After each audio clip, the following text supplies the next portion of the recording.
Congolaises, Congolais, mes très chers compatriotes, je m'adresse solennellement à vous en ce jour dans un contexte exceptionnel en rapport avec la situation sécuritaire que connaît notre pays dans sa partie orientale. Ce contexte d'agression et d'occupation des territoires dans le Nord Kivu est perpétré par le groupe terroriste dit du M23 avec l'appui avéré en hommes et en logistique du Rwanda. Au moment où je fais cette adresse, nos agresseurs occupent certaines localités dans le territoire de Rutshuru, occasionnant ainsi un drame humanitaire avec plus de 200 000 compatriotes forcés de fuir les affres terroristes dans les zones de combat. Ils se retrouvent en dehors de chez eux, sans logis, sans nourriture et sans soins. Des instructions précises ont été données au gouvernement pour leur rassemblement et leur prise en charge. Au-delà de ces efforts, j'en appelle à un élan général de solidarité pour alléger leur fardeau. Certes, cette situation n'est pas nouvelle. En effet, depuis plusieurs décennies, des groupes armés nationaux et étrangers écument l'est de notre pays en y commettant des atrocités innombrables sur fond d'exploitation illégale de nos ressources naturelles. C'est ainsi qu'à l'occasion de mon avènement, j'avais été amené à prendre l'engagement devant la nation de rétablir au cours de mon mandat la paix et la sécurité là où elles sont compromises et de les consolider là où elles existent. Sitôt dit, sitôt fait, j'ai sans délai et de bonne foi commencé à développer, notamment avec tous nos 9 pays voisins, une diplomatie de proximité en vue d'établir avec eux des relations de coopération franches, transparentes et de caractère gagnant-gagnant. Avec l'Ouganda, par exemple, nous sommes allés jusqu'à décider de mutualiser nos forces armées afin de combattre ensemble la nébuleuse des ADF, une milice d'origine ougandaise qui cependant n'opère que dans le Nord Kivu. Et aussi nous avons lancé 2 projets de construction de routes transnationales. Avec le Rwanda, un mémorandum d'entente a été signé dans le commerce de l'or avec une entreprise nationale.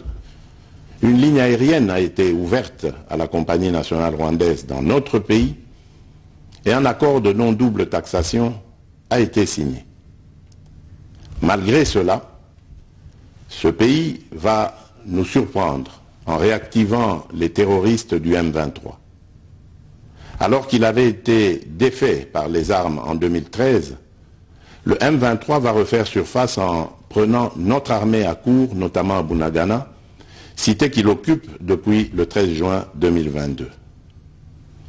En effet, sous la fallacieuse accusation de soutien des FARDC au FDLR, le Rwanda a en réalité des velléités expansionnistes, avec comme intérêt principal l'appropriation de nos minerais, et pour ce faire, il s'active à déstabiliser l'Est du Congo pour créer une zone de non-droit en vue d'assouvir ses appétits criminels.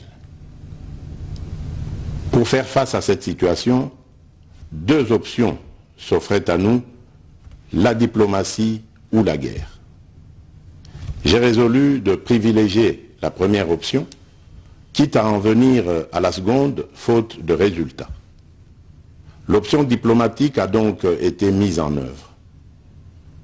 C'est ici l'occasion pour nous de rappeler que notre attachement à la recherche de la paix par des voies pacifiques n'est aucunement un signe de faiblesse, moins encore un aveu d'une incapacité de notre pays à s'inscrire dans une logique de guerre totale contre tous ceux qui continuent à abuser de notre patience, mais plutôt une expression de notre culture de paix et de notre identité légendaire de peuple hospitalier. C'est ainsi que dès le 20 juin 2022, j'ai pris part aux travaux du 3e conclave des chefs d'État membres de la communauté d'Afrique de l'Est à Nairobi, au Kenya, qui avait comme agenda l'examen de la situation sécuritaire dans l'Est de notre pays. À l'issue de ce forum, les dirigeants des pays membres de la communauté d'Afrique de l'Est sont tombés d'accord sur le déploiement d'une force régionale pour imposer la paix dans l'Est de la République démocratique du Congo. Le sommet a appelé à une cessation immédiate de toutes les hostilités à l'Est de notre pays et a demandé à tous les groupes armés, tant étrangers que locaux, à déposer les armes immédiatement et sans condition et à s'engager dans le processus politique. Le 6 juillet 2022, j'ai accepté de rencontrer à nouveau le président du Rwanda, cette fois à Luanda, sous l'égide du président João Lourenço, sous couvert de la conférence internationale des régions des Grands Lacs africains, la CIRGL. Il en est sorti une feuille de route qui stipule entre autres objectifs normaliser les relations politiques et diplomatiques entre la République démocratique du Congo et le Rwanda. Et pour y parvenir, la première action retenue, arrêt des hostilités et retrait du M23 des positions occupées conformément au communiqué final de Nairobi. Une fois de plus, aucune avancée sur le terrain de la paix attendue par notre population n'a été observée. La dernière activité diplomatique en date a été la rencontre avec le président Paul Kagame autour du président français Emmanuel Macron et à l'initiative de ce dernier, en marge de l'Assemblée générale des Nations unies à New York. Ici également, pour l'essentiel, il a été acté le principe d'un cessez-le-feu immédiat et du retrait inconditionnel du M23 des positions qu'il occupe, toujours sans résultat tangible sur le terrain. Mes chers compatriotes, comme vous pouvez le constater, malgré notre investissement et les efforts fournis dans cette optique, la paix et la sécurité ne sont pas au rendez-vous. Garant de l'indépendance, de l'unité nationale et de l'intégrité territoriale, je réitère mon engagement constitutionnel de défendre la patrie jusqu'au sacrifice suprême. Mes très chers compatriotes, ne doutons jamais qu'ensemble réfléchis et engagés, nous puissions changer le monde. À vous, nos vaillants soldats, vous qui avez pris l'engagement de servir sous le drapeau, je vous invite ici au sens élevé du patriotisme en ce temps particulièrement exceptionnel de notre histoire, de défendre notre pays, de protéger l'intégrité de son territoire et d'assurer la sécurité des Congolaises et des Congolais contre toute agression ou attaque d'où qu'elle vienne. À vous, mes très chers compatriotes, la guerre qui nous est imposée par nos voisins exige de chacun de nous des sacrifices. C'est le moment de taire nos divergences politiques pour défendre tous rassemblés notre mère patrie. Notre histoire et notre marche commune ont sans cesse démontré que, loin de s'effondrer, notre nation et son peuple ont toujours relevé ce genre de défis et nous en sommes toujours sortis victorieux. Restons tous unis et solidaires derrière nos forces de défense et de sécurité. La situation actuelle, loin de nous affecter, n'est qu'une épreuve de plus que nous allons surmonter pour raffermir davantage notre unité. Au-delà de tout clivage politique, idéologique, religieux et tribal, la défense de la mère patrie est le seul objectif qui doit nous unir en ce moment. Le pays nous appelle. La nation a besoin de l'engagement de toutes ses filles et de tous ses fils.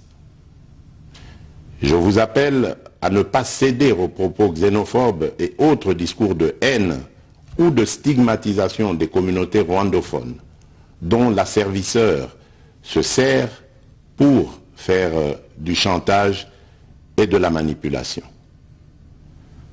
Tout acte allant dans ce sens sera sévèrement puni. En réponse à la forte demande de la jeunesse, j'invite celle-ci à s'organiser en groupe de vigilance en vue d'appuyer et d'accompagner et de soutenir nos forces armées, nos forces de défense dans l'accomplissement de leur noble mission. C'est ici l'occasion de mettre en garde tous les traîtres civils ou militaires et autres brebis galeuses qui servent les intérêts de l'ennemi. Ils seront exposés à la rigueur de la loi en ayant le juste châtiment que mérite ce genre de comportement. En outre, tout en renouvelant mon appel lancé à nos jeunes qui en ont la vocation de s'enrôler massivement dans nos forces armées.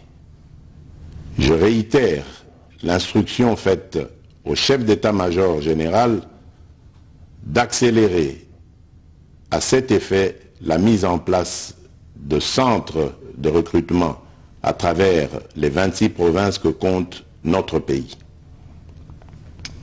Chers compatriotes, nous devons ensemble avoir conscience que nul autre que nous-mêmes ne viendra sauver notre nation et que cela exige de chacun de nous une mobilisation tous azimuts. Que Dieu bénisse la République démocratique du Congo. Je vous remercie.